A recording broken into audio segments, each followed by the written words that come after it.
یزید کی لشکر جو امام حسین کے مقابلے میں آیا، امام حسین کے لشکر کی تعداد 72 تھی، تو یزید نے 22,000. مجھے بتائیے 72 کا 22,000 سے کوئی مقابلہ ہوتا ہے؟ عمر بن سعد نے پھر عبید اللہ ابن زیاد کو لکھا کہ 22,000 بندے تھوڑے ہیں، کچھ بندے زیادہ بھیج. تو عمر بن سعد کو عبید اللہ ابن زیاد کہنے لگے کہ تو پاگل تو نہیں ہو گیا، 72 کے لشکر کا 22,000 بھیجا، اور کتنا بھیجو؟ تو اس نے کہا تمہیں یہ نہیں پتا یہ لوگ کون ہیں؟ یہ مولا علی شیر خدا کی اولاد ہے. ان میں ایک ایک شخص ایسا ہے جو 1,000 کے مقابلے میں لڑنا جانتا ہے. تو یہاں کمزوری دکھائی جاتی ہے. ہمارے بچے سمجھنے لگے ہیں کہ یہ شاید کوئی ایسی داستان ہے، اور اس طرح کا ماحول ٹی وی پہ میں دیکھ رہا تھا، اس طرح کا ماحول بنایا جاتا ہے جیسے کوئی خوف ہے. یعنی واقع کربلا کوئی ایسا واقعہ جسے دیکھ کے خوف طاری ہو جائے، بچے راتوں کو ڈرے. وہ اکیلے درخت دکھائے جا رہے ہیں اور تیر دکھائے جا رہے ہیں. او یار کیا قوم کی تربیت کر رہے ہیں؟ واقع کربلا حوصلے کا نام ہے، دلیری کا نام ہے. سنیں بات اصل میں کیا تھی، بڑے ٹھنڈے دماغ سے میری بات کو سمجھیے گا. حضرت مولا علی شیر خدا کے بعد مسلمانوں کے متفقہ امیر بنے تھے حضرت امیر معاویہ. انہیں امیر کس نے بنایا تھا؟ امام حسن نے، حضرت علی کے بڑے صاحبزادے. حضرت امام حسن نے ان سے صلح کی، انہیں خلافت دی. اور صحیح بخاری میں نبی پاک نے فرمایا تھا میرا بیٹا حسن سردار ہے، جب مسلمانوں کی جماعتوں میں لہو بہہ جائے گا تو حسن ان کی صلح کرا دے گا. وہ صلح امام حسن نے کرائی، جناب امیر معاویہ امیر بن گئے. حضرت امیر معاویہ رضی اللہ تعالیٰ عنہ بڑا پیار کرتے تھے نبی پاک سے، بڑا احترام کرتے تھے حضور کے خاندان کا. ان کی جو اجتہادی خطائیں ہیں وہ اپنی جگہ پہ موجود ہیں. چونکہ امام حسن نے ان سے صلح کر لی، لہذا ہم بھی ان کے بارے میں کوئی جملہ کہنے کے مجاز، ہماری مجبوری امام حسن ہے. اس لیے کہ جسے امام حسن صحیح کہے پھر امام حسن کے ماننے والے کو اسے غلط نہیں کہنا چاہیے. حضرت امیر معاویہ رضی اللہ تعالیٰ عنہ کا جب وصال ہوا تو حضرت امام حسن پہلے ہی ان سے وصال کر گئے، آپ کو زہر دے دیا گیا، آپ شہید ہو گئے. امام حسین موجود تھے. تو یزید کے بارے میں لوگوں نے کہا جناب امیر معاویہ سے کہ یہ ٹھیک ہے، مناسب ہے اور بہادر ہے، دلیر ہے، وہ جو ہوتے ہیں نا خوش آمدی ٹولہ. تو حضرت امیر معاویہ کے گرد بھی کچھ ایسے لوگ تھے، انہوں نے آپ سے کہا کہ یزید کو نامزد کر دیں. تو آپ نے یزید کو بلایا، حوالہ مجھ سے دیکھ لیجئے گا. بلا کے فرمایا کہ 3 بندوں کے سامنے اپنی خلافت پیش کرنا، اگر وہ تجھے مان جائیں تو امیر بن جانا، نہ مانے تو چپ کر کے گھر بیٹھ جانا. وہ 3 بندے کون ہیں؟ جناب عبداللہ ابن عباس، حضرت عبداللہ بن زبیر اور امام حسین رضی اللہ تعالیٰ عنہ. یہ وصیت فرمائی جناب امیر معاویہ. ہوا یہ کہ یزید جب امیر بنا نا، 2-3 چیزیں ہوتی ہیں جب کسی بندے کو قابو کرنا ہوتا ہے، 2-3-4-5 چیزیں ایسی ہوتی ہیں جس سے بندہ قابو آتا ہے. تو اس نے بھی فوری طور پہ، یزید نے دیکھا میرے لیے مسئلہ کیا بن سکتا ہے. ولید بن عتبہ اس وقت مدینے کا گورنر تھا.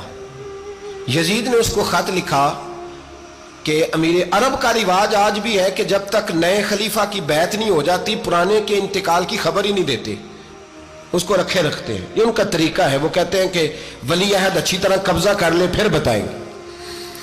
حضرت امیر معاویہ کا وصال ہو گیا، بتایا نہیں. یزید نے اب کیا کیا، کیونکہ بڑا چلاک آدمی تھا، بڑا شاطر تھا، بڑا تیز تھا. اس نے ولید کو خط لکھا، کہنے لگا کہ فوری طور پہ عبداللہ ابن عباس کو بلاؤ اور اسے کہو میری بیعت کریں. یہ جو بیعت ہوتی تھی نا، یہ بھی سن لے کیا ہوتی تھی. یہ بیعت حلف ہوتا تھا کہ میں اللہ رسول کے نام پہ حلف دیتا ہوں کہ میں یزید کی اطاعت کروں گا، میں اس کے خلاف کوئی بغاوت نہیں کروں گا. کوئی یہ بیعت لوگ سمجھتے ہیں کہ بس ہاتھ پکڑنے کا نام بیعت تھا. اس بیعت کا متبادل جمہوری ملکوں کے اندر ووٹ آیا ہے.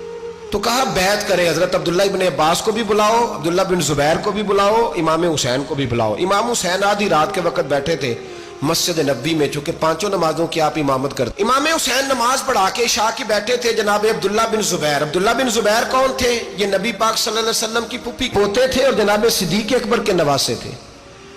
حضرت عبداللہ بن زبیر اور جناب زبیر بن عوام عشرہ مبشرہ صحابی ہیں، ان کے بیٹے تھے. بہت زیرک آدمی تھے. یہ بھی امام حسین کے پاس بیٹھے تھے. عبداللہ ابن عباس بھی تھے جو حضور کے چچا کے بیٹے ہیں، اس امت کے پہلے مفسر ہیں قرآن پاک. یہ لوگ بیٹھے تھے. تو ولید نے ایک بندہ بھیجا، اس نے آ کے کہا جناب آپ کو گورنر صاحب نے بلایا ہے. تو عبداللہ بن زبیر کہنے لگے حسین اس وقت بلانے کی بات سمجھ میں نہیں آئی. تو امام حسین بڑے بصیرت والے تھے، اللہ نے بصیرت دی تھی. کہنے لگے عبداللہ آپ کو سمجھ نہیں آئی، مجھے سمجھ آ گئی ہے، امیر معاویہ وصال کر گئے اور یہ ہمیں جو بلایا گیا ہے نا، یہ یزید کی بیعت کے لیے بلایا گیا ہے.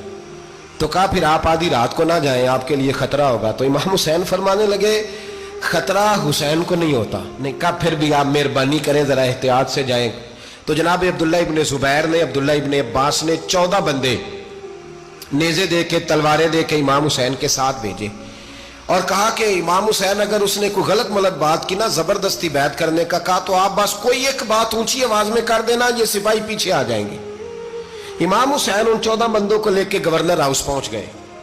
جب آپ وہاں پہنچے، اس نے بتایا، اس نے کہا جی حضرت امیر معاویہ انتقال کر گئے اور آپ نے یزید کی بیعت کرنی ہے۔ تو امام حسین فرمانے لگے میں چھپ کے بیعت نہیں کروں گا، مجمع لگاؤ، جمعے والے دن اعلان کرو، جو طریقہ ہے حضرت ابوبکر صدیق کا، جو طریقہ ہے حضرت عمر فاروق کا، جو انداز حضرت عثمان غنی کا ہے، جو مولا علی کا ہے، سر عام اعلان کرو، اگر ساری دنیا یزید کی بیعت کرے گی تو میں بھی تیار ہوں۔ تم مجھ سے بیعت لے کے پھر لوگوں کو بتانا چاہتے ہو کہ حسین بیعت کر رہے ہیں تو تم کیوں نہیں کر رہے؟ میں عام آدمی نہیں ہوں، لہذا چھپ کے بیعت نہیں کرتا۔ جب یہ بات کی نا تو ولید بڑا نرم دل تھا اور امام حسین کی شان کو جانتا تھا، وہ جانتا تھا یہ نبی پاک کا خاندان ہے۔ اس نے کہا جی مجھے تو حکم تھا، باقی آپ حضور کے نواز ہیں، میں کر کچھ۔ وہاں ایک بڑا بدبخت شخص بیٹھا تھا، عبد الملک بن مروان، وہ ولید سے کہنے لگا کہ اگر حسین آج تمہارے ہاتھ سے نکل گئے تو تمہارے لیے بہت بڑا مسئلہ کھڑا ہو جائے، انہیں جانے نہ دینا، یا بیعت کراؤ یا ان سے کہو جنگ کے لیے تیار ہو۔ تو امام حسین رضی اللہ تعالیٰ عنہ کے کانوں میں آواز گئی تو فرمانے لگے ابن مرجانہ، اگر تیرے اندر جرت ہے تو آ سامنے حسین کے، اس کے کانوں میں باتیں نہ کر، کانا پھوسی نہ کر، باہر آ میدان میں، شرارت نہ کر، باہر آ، میں تمہیں ابھی بتاتا ہوں کہ حسین سے مقابلہ کرنے کا انجام کیا ہے۔ یہ کہہ کہ امام حسین باہر نکلے، اپنے بھائی محمد بن انفیہ کو بلایا، عبداللہ بن زبیر، عبداللہ ابن عباس، ڈھیر سارے لوگ اکٹھے ہو گئے۔ فرمایا یہ معاملہ ہے، اب کیا کرنا ہے؟ تو وہ کہنے لگے حضور وقت ابھی مناسب نہیں ہے، آپ اس طرح کریں یہاں رکے، ہم مکے سے، عراق سے، کوفے سے لوگوں کو بلاتے ہیں، یہاں ایک بڑی مجلس مشاورت قائم کرتے ہیں۔ امام حسین فرمانے لگے اگر تم مشاورت قائم کرو گے تو ولید اور عبد الملک بن مروان وہ تو جنگ کرنے کو تیار ہے، اور نبی پاک نے فرمایا ایک مینڈا ہوگا جس کی وجہ سے مدینے کی گلیوں میں لہو بہے گا۔ فرمانے لگے میں وہ بکرا، وہ مینڈا نہیں بننا چاہتا۔ کہا پھر آپ کیا کریں گے؟ تو امام حسین رو پڑے، فرمانے لگے میں مدینہ چھوڑ جاؤں گا لیکن مدینے کی حرمت پامال نہیں ہونے دوں گا۔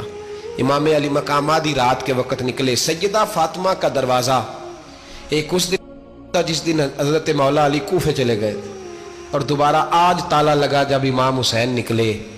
آپ جنت البقیع کے پیچھے کھڑے ہو کے حضور کا روضہ دیکھنے لگے، اس وقت گنبد تو نہیں ہوتا تھا، روضہ دیکھنے لگے۔ نانا تیرے کرم کے خزینے کی خیر ہو، میں جا رہا ہوں تیرے مدینے کی خیر ہو۔